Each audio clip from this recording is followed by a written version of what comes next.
내가 6살에 읽은 책에 아주 멋진 그림이 있었다. 진짜로 있었던 일이라는 제목의 자연 그대로의 숲에 대해 쓴 책으로 거기에는 보아라는 커다란 뱀이 맹수를 막 집어삼키는 장면이 그려져 있었다. 대략 이런 그림이었다. 책에는 이렇게 적혀 있었다. 보아뱀은 먹이를 씹지도 않고 통째로 삼킨다. 그러고는 삼킨 것을 소화시키기 위해서 꼼짝도 하지 않고 6달 동안 잠을 잔다. 그 후로 한동안 나는 정글 모험에 대한 생각에 빠졌다. 그리고 고심 끝에 색연필로 생애 첫 그림을 그렸다. 작품 이론은 이렇다. 나는 어른들에게 내 걸작을 보여주며 무섭지 않느냐고 물었다. 모두들 이렇게 답했다. 모자가 왜 무서워? 내 그림은 모자가 아니었다. 그것은 보아뱀이 코끼리를 소화하고 있는 모습이었다. 어른들이 내 그림을 이해하지 못했기 때문에 나는 속을 그려 보여주었다. 어른들은 늘 설명을 해줘야 한다. 작품 이유는 이런 모습이다. 어른들은 보아뱀이 속 따위 보이지 않든 상관없으니 어서 지리, 역사, 수업, 국어 같은 공부를 하라고 나를 다그쳤다. 그런 이유로 나는 6살에 화가 나는 근사한 꿈을 접었다. 작품 번호 1과 2의 실패로 자신감을 잃었기 때문이다. 어른들은 도무지 이해하는 것이 없어서 아이들을 지치게 한다. 매번 설명을 해줘야 하니 말이다. 그래서 나는 마지못해 다른 직업을 찾으려 비행기 조종을 배웠다. 세계 곳곳을 날아다녔다. 지리 공부는 꽤나 도움이 되었다. 척 보기만 해도 중국과 애리조나를 구별할 수 있었으니까. 그것은 밤에 길을 잃었을 때 특히 도움이 되었다. 이리하여 나는 사는 동안 중요한 일을 하는 점잖은 사람들을 많이 만났다.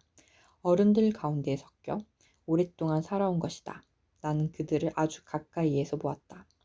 그렇다고 해서 그들에 대한 나의 생각이 크게 달라진 것은 아니다.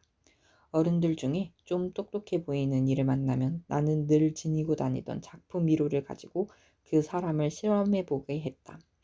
그가 정말 무언가 이해할 줄 아는 사람인지 궁금했던 것이다. 하지만 그는 그래, 모자군요 하고 대답한 것이다.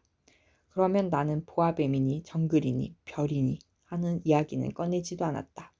난 그 사람이 알아들을 수 있는 카드게임, 골프, 정치, 넥타이 같은 이야기만 했다. 그러면 그는 참 반듯한 사람을 만났다며 흐뭇해한다. 그래서 나는 마음을 터놓고 이야기할 만한 상대도 없이 홀로 지내다가 6년 전 어느 날 비행기 이상으로 사하라 사막에 불시착했다. 엔진이 고장난 것이다. 정비사도 승객도 없이 혼자 있었기에 복잡한 수리도 혼자 해내야 했다. 이것은 생사가 달린 문제였다. 마실 물이 겨우 일주일치 뿐이었다. 첫날 밤 나는 사람이 사는 곳에서 까마득히 멀리 떨어진 모래사막에서 잠들었다. 망망대해의 뗏목을 타고 표류하는 조난자보다도 훨씬 더 고립된 신세였다. 그러니 해가 뜰 무렵 어떤 이상한 목소리에 잠이 깬 내가 얼마나 놀랐을지 상상해보라. 목소리는 말했다. 저기 양 한 마리만 그려줘. 뭐? 양 한 마리만 그려줘. 나는 벼락이라도 맞은 것처럼 벌떡 일어났다. 눈을 부비고 주위를 둘러보았다. 그러자 아주 이상하게 생긴 작은 아이가 진지한 눈으로 나를 바라보고 있는 것이다. 이것은 훗날 내가 그린 그의 모습들 중에서 가장 잘 된 것이다. 물론 나의 그림은 모델보다 훨씬 덜 매력적이다. 하지만 그것은 내 탓이 아니다. 어른들 때문에 6살 무렵 진작에 화가의 꿈을 접어버린 나는 뱃속이 보이지 않거나 보이는 보아뱀 외에 그림이라곤 그려본 적이 없었다. 난데없이 나타난 아이를 나는 눈이 휘둥그레져서 바라보았다.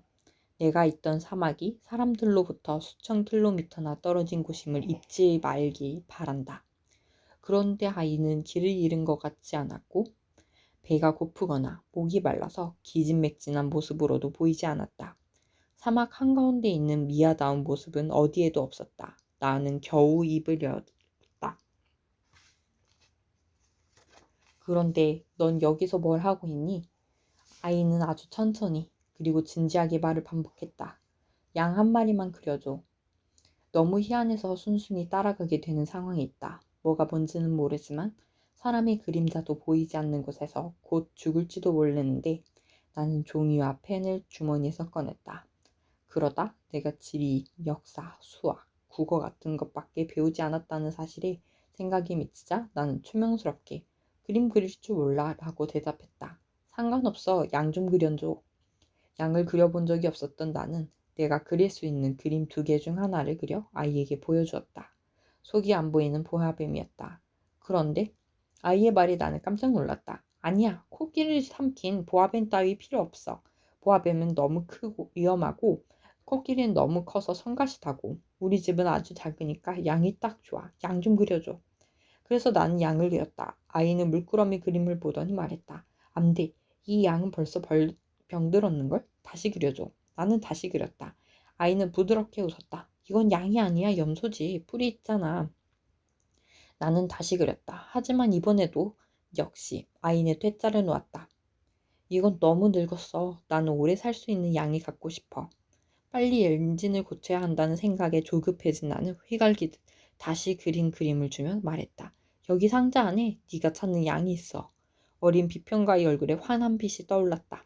바로 내가 원하던 거야. 이 양이 풀을 많이 먹을까? 왜? 내가 사는 곳은 모든 것이 참 무척 작거든. 모자르지 않을 거야. 내가 그린 건 아주 작은 양이라서. 아이가 고개를 숙여 그림을 그려다보며 말했다. 그렇게 작지도 않은걸? 아, 잠들었나 봐.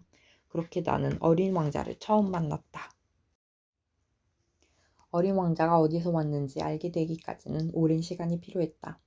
어린 왕자는 내게 많은 것을 물어보면서도 정작 내가 묻는 말은 전혀 귀담아 듣지 않는 것 같았다. 그가 어쩌다 우연히 내뱉은 말을 통해 나는 차츰차츰 모든 것을 알게 되었다. 가령 내 비행기를 처음 보았을 때 비행기는 그리지 않겠다. 내가 그리기는 너무 복잡하니까. 그는 나에게 물었다. 저 물건은 대체 뭐야? 그건 물건이 아니라 날아다니는 거야. 내 비행기지. 나는 내가 날 수 있다는 것을 말하며 우쭐했다. 그러자 어린 왕자가 소리쳤다. 뭐? 그럼 아저씨가 하늘에서 떨어졌다고? 그래. 나는 차분하게 답했다. 와, 그거 참 재미있네. 어린 왕자는 유쾌하게 웃음을 터뜨렸다. 그 웃음에 나는 기분이 언짢아졌다. 내 불운이 진지하게 여겨지길 바랐던 것이다. 그때 어린 왕자가 말을 이었다. 그럼 아저씨도 하늘에서 왔구나. 어느 별에서 왔어? 신비로운 그의 정체를 알아낼 첫 번째 힌트가 보이는 순간 나는 그것을 놓치지 않고 날카롭게 물었다. 넌 어디 다른 별에서 온 거니? 하지만 그는 대답하지 않았다. 내 비행기를 들여다보며 가볍게 고개만 끄덕일 뿐이었다. 하긴 이런 걸 타고는 그리 멀리서 오진 못했겠네. 그러고는 꽤 오랫동안 깊이 생각이 잠기더니 내가 그려준 양 그림을 주머니에서 꺼내서는 마치 보물인 양 가만히 들여다보았다. 다른 별이라는 힌트가 내 호기심을 얼마나 강렬히 자극했을지 상상해보라. 나는 그에 대해 더 알고 싶었다. 그래서 넌 어느 별에서 왔니? 네가 사는 곳이란 대체 어디야? 내가 그려준 양을 어디로 데려가려고 하는 거니? 그는 말없이 생각에 잠겨 있더니 대답했다. 아저씨가 준 상자는 밤에는 양이 집이 될 수 있어서 좋아. 그렇고 말고 원한다면 낮에 양을 메어둘 고삐도 그려줄게. 그리고 말뚝도. 이 제안이 어린 왕자에게는 충격적이었나 보다. 양을 메어 놓는다고. 참 희한한 생각이네. 그렇지 않으면 제멋대로 돌아다니다가 길을 잃을지도 몰라. 그랬더니 내 친구는 다시 깔깔거리며 웃어댔다. 양이 가긴 어디로 가? 어디든 아무데나 곧장 앞으로. 그랬더니 어린 왕자는 심각한 표정으로 말했다. 양이 걸어가더라도 내가 사는 곳은 아주 작은걸? 그리고 마음이 약간 서글퍼졌더니 이렇게 덧붙였다. 앞으로 곧장 가봐야 멀리 갈 수도 없어. 이렇게 해서 나는 매우 중요한 사실을 또 하나 알게 되었다. 그것은 그의 별이 집 한 채보다 클까 말까 하다는 사실이었다.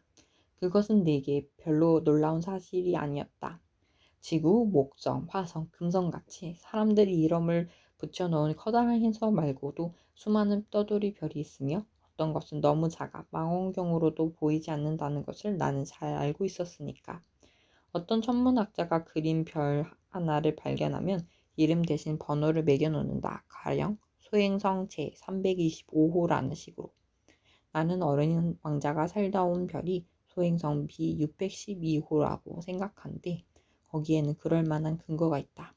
이 소행성은 1909년 딱 한 번 터키 천문학자의 망원경에 잡힌 적이 있다.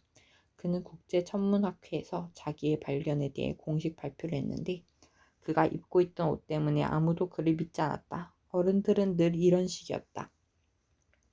소행성 B612의 명생에는 다행스럽게도 터키의 한 독재자가 자기 국민에게 서양식 옷을 입힐 것을 강요하면서 이에 거역하는 자는 사형에 처하겠다고 했다. 1920년에 천문학자가 멋진 양복을 입고 똑같은 발표를 다시 했더니 이번에는 모두 그의 말을 믿었다. 내가 소행성 B612호의 번호에 대해 상세히 설명하는 것은 어른의 방식이다. 어른들은 숫자를 좋아한다. 새로 사귄 친구에 대해 말할 때도 그들은 정작 중요한 것을 묻지 않는다. 그 애의 목소리는 어떠니? 그 애는 무슨 놀이를 가장 좋아해? 나리를 수집하니? 이런 질문 대신 어른들은 다음과 같이 묻는다. 몇 살이야? 형제는 몇이고 몸무게는? 아버지는 돈을 잘 버니? 이런 물음에 대한 대답을 듣고서야 그 아이를 잘 안다고 여긴다. 창가에 재련용 화분이 놓여 있고 지붕에는 비둘기들이 노는 멋진 붉은 벽돌집을 보았어요. 여러분이 이렇게 말한들 어른들은 집의 모양을 상상하지 못할 것이다. 대신에 이런 식으로 설명해야 한다. 10만 프랑짜리 집을 보았어요. 그래야 이야 뭐 정말 멋진 집이겠구나 하고 감탄할 것이다. 그러니 만약 이렇게 말한다면 어른들은 어깨를 으쓱하며 여러분을 어린이 취급할 것이다. 어린 왕자의 존재를 증명해보자면 그 아이는 정말 사랑스러웠고 잘 웃었고 양 한 마리를 갖고 싶어 했다는 거예요. 그러니까 누가 양을 갖고 싶어 한다면 그게 어린 왕자가 존재한다는 근거죠. 하지만 여러분이 이렇게 말하면 어떨까? 어린 왕자가 떠나온 별은 소행성 B612예요. 어른들은 여러분이 말에 수긍하고 더 이상 성가신 질문을 하지 않을 것이다. 어른들은 다 그렇다. 그래도 나쁘게 생각해서는 안 된다. 어린이들은 어른들을 너그럽게 감싸주어야 한다. 그러나 인생이 뭔지 아는 만큼 아는 우리에게 소행성의 번호 따위는 알 바 아니다. 나는 이 이야기를 동화처럼 시작하고 싶었다. 바로 이렇게. 옛날에 자기 몸보다 조금 더 큰 별에 어린 왕자가 살고 있었습니다. 어린 왕자에게는 친구가 필요했어요. 인생을 아는 사람에게는 이 편이 더 진실처럼 들릴 것이다. 나는 사람들이 이 책을 무성의하게 읽지 않았으면 한다. 이 추억을 이야기하는 건 정말이지 고통스럽다. 내 친구가 양을 데리고 떠난 지 벌써 6해가 지났다. 지금 여기에 그의 모습을 그려보는 것은 그를 잊지 않기 위해서다. 친구를 잊는다는 것은 슬픈 일이니까. 누구나 다 친구가 있는 것은 아니다. 그리고 나도 숫자밖에 모르는 어른들처럼 될 수 있다는 것이다. 내가 물감 한 상자와 연필 몇 자루를 산 것은 바로 이런 이유 때문이다.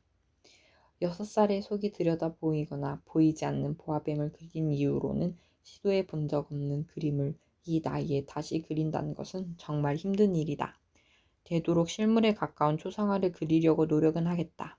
하지만 성공할지 자신이 없다. 어떤 그림은 괜찮아 보이고 또 어떤 것은 전혀 닮지 않을 수도 있다. 키도 그때그때 다르다. 여기서는 너무 크고 저기서는 너무 작다. 그가 입었던 옷 색깔도 잘 기억나지 않는다.